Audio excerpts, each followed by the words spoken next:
Hello, Marc Ostwald from ADM Investor Services International.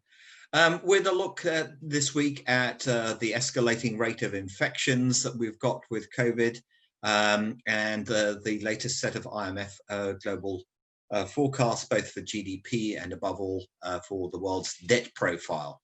So let's start off with the first chart is basically highlighting just how much in the infection rate from COVID has escalated, and at the same time also the welcome news by comparison with the earlier part of the year that we're not seeing the sort of escalation in mortality rates. However, that's not a guarantee that that won't change going forward, but hopefully we have at least now mastered better treatment, which is good news.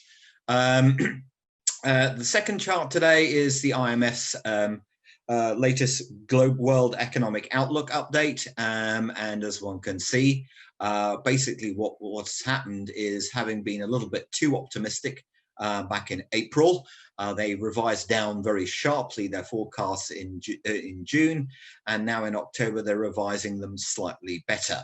However, as the graphic says on the chart, it's still a very, very deep recession that we're going through. So it's obviously resulting in lesser government revenues, lesser output in the economy. And as a result, we then look at my third chart today, which is the profile of global public and private sector debt. The only difference between the two on that particular chart is there is no projection for private sector debt. But as one can see, there's going to be a massive escalation just for this year, and it's likely to be quite rapid going forward, in public sector debt from 83% at the end of 2019 to 99% of global GDP by the end of this year, and likely to continue to rise as we go forward, given that there is a clear need to support these economies, which will only be made worse if this second wave of infections creates a greater need for greater economic shutdowns. So that takes us then to well, I should also say in terms of the private sector debt, it's also important to note that we will see a big rise in private sector debt of the sort of order that we're there, which was already much higher, as one can see, at 144% at the end of last year.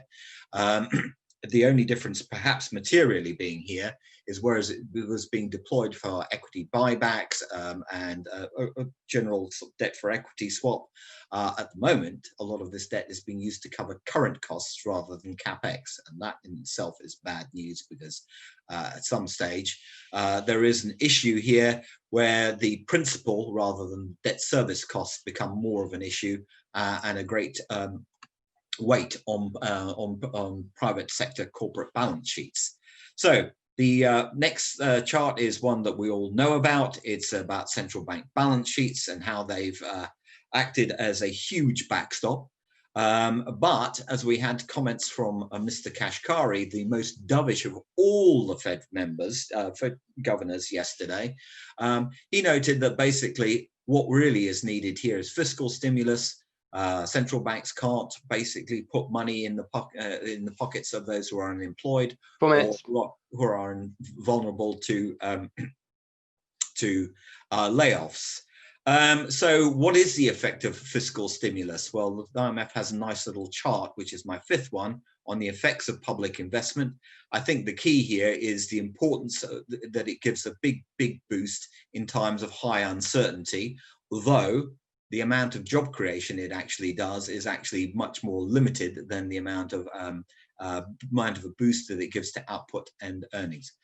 And finally, my last chart is one from the Bundesbank that was published this week, which basically highlights that they're projecting a fairly rapid rise in insolvency, which goes back to that chart earlier about private sector debt. The important thing in this one is it actually ignores the moratorium on insolvencies, because basically a moratorium doesn't mean that a company isn't insolvent. So those are the challenges that we go forward, and we will be reviewing this again on a regular basis. That's all for this week.